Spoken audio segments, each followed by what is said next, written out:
Hey everyone, and welcome to my review of the Sony Tablet Z. Now I do have to say a big thanks to the guys over at Vodafone for being incredibly patient with me for this device, because I have had it now well over a month. But I have been very busy. I've literally just got back from the States and I've been at work pretty much every day since. But anyway, let's get into this review. So, starting with the front of this device, we've got a 10.1-inch display with a screen resolution of 1200 by 1920. We've got an 8 megapixel camera on the back of this device, as well as a 1.3 megapixel camera, I believe, high definition camera on the front. It's got a massive battery in it, so I can't remember exactly how big, so let's just have a look on the specs here. The battery is a 6,000 milliamp hour, so that's more than big enough to get you for a few days usage. This one now hasn't been charged now for about a week, and I'm still running at 50% because I've just been using it for basic tasks over the last week. But anyway, we've got a quad-core 1.5 GHz processor powering the entire show here, which does a fantastic job. I've not noticed any slowdown, any lag, or anything with this device. Absolutely fantastic. You've of course got a headphone jack over here, covered up by these nice little clips for the waterproofing. Charge port just down here, and of course your SD card expansion and your SIM card slots just over there. But yeah, that's the quick overall. Now let's get into the full review. Okay, so in the first part of this review we're going to touch on the display and the sound quality, and to do that we're just going to watch a bit of one of Freddie W's videos, so let's just start off here. I have skipped it a bit forward for you so you don't have to watch, well, all the dull bits, but here we go anyway. As you can see, the colours on this really pop. It really is a fantastic display with some great sound quality as well.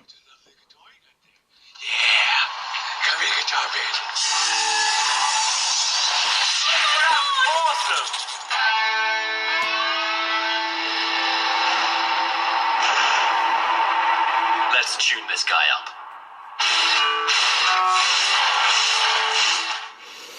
So as you can see, the display on this tablet just looks absolutely fantastic. Looks great in comparison to the iPad Retina and pretty much to everything else that's out on the market at the moment. This is probably one of my favourite displays on a tablet device.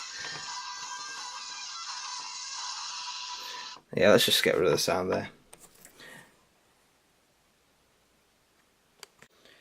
Okay, so now we're going to touch on the battery life for the Tablet Z. Now, as I say, this one hasn't been charged for about a week now. It's really been used mainly for web browsing and emailing since, well, I wasn't able to charge my MacBook because I forgot my charger. That's still somewhere, I don't actually know where it is, I think it's in an airport somewhere. But MacBook's back up and running, and yeah, I've been using this for pretty much all my primary tasks, just for emailing, browsing the web, and a bit of YouTube, and it's managed to sustain itself. It's still at 48% after about a week's usage, so that's absolutely fantastic. I'd say when I was using it my most, when I was pretty much using it all day, every day, I was usually getting around about a day to 2 days usage out of it before I had to charge it up. That's for watching TV shows on it, watching full-length YouTube videos, and watching a few movies as well through the Netflix application, which, of course, as I expect, looks fantastic on this device. I've also been playing quite a few games on here as well. As you can see, I've downloaded quite a few simulators. But yeah, other than that, this device has absolutely fantastic battery life in my opinion. Definitely equal to stuff like the Galaxy Tab and the iPad. As you can see, it's not got well, the camera's pretty damn good as well. It's not the sharpest and it's not the best camera out at the moment. But how often are you really going to take videos and photos with a big tablet? For what it's got in it, it is absolutely fantastic. And of course these videos and photos will be available on my Flickr account to check out as well if you really want to check out what this looks like in actual quality as opposed to what this camera's showing you. Then yeah, they're going to be up there as per usual, as well as a few of the photo shoots I did while I was out in the States, up on the Cog Railway here. This is where these photos were taken, just up in Mount Washington. which, well, it's an absolutely beautiful place. But anyway, that's that. So, as an overall then, what is the Tablet Z like? Well, this is, I can definitely say it's a remarkably thin device. It's the thinnest device I've tested so far.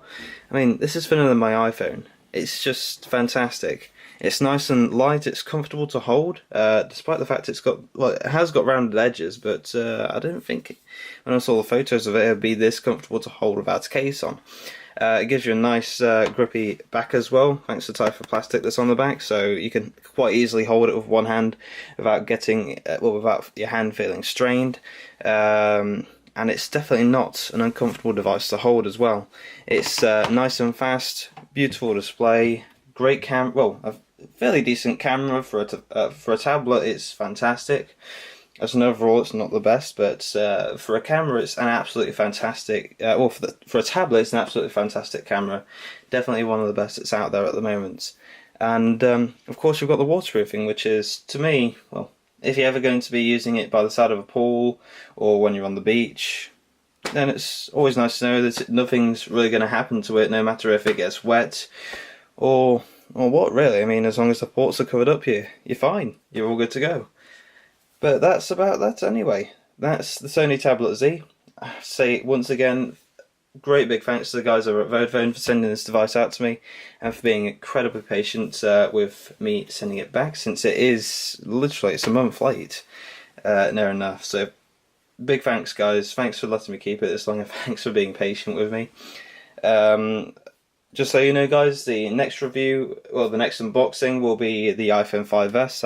I've already got mine pre-ordered through EE, so I will be unboxing that. Probably will be at work while unboxing it, since I have to go to work that day, which is it just sucks.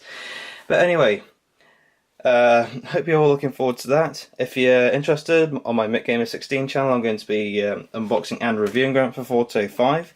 Definitely going to be posting a review on it, because I have got some time free on that game's release. So that's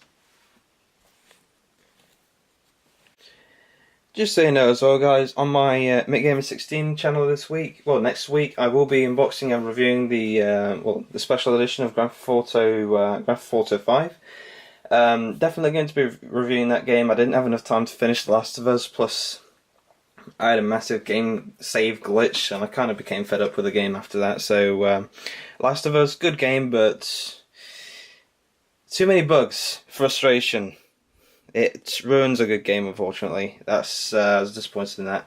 But Grand Theft Auto 5, definitely going to be getting a review. I have got time free that week. I've got like 2 days off of work that week, so that game will definitely be getting a review. But anyway, that's that. Thanks for watching. Look forward to the iPhone 5S unboxing. Hopefully Vodafone will be able to send me an iPhone 5C. So I'll be able to give you, well, a little bit of a comparison between both devices, let you know what they're like as an overall in comparison to each other. But yeah, can't wait. Finally going to be getting rid of my iPhone 4S, which I got a brand new one not too long ago, and I just noticed this. I've just cracked it already. Anyway, thanks for watching, and I'll see you all in the next video.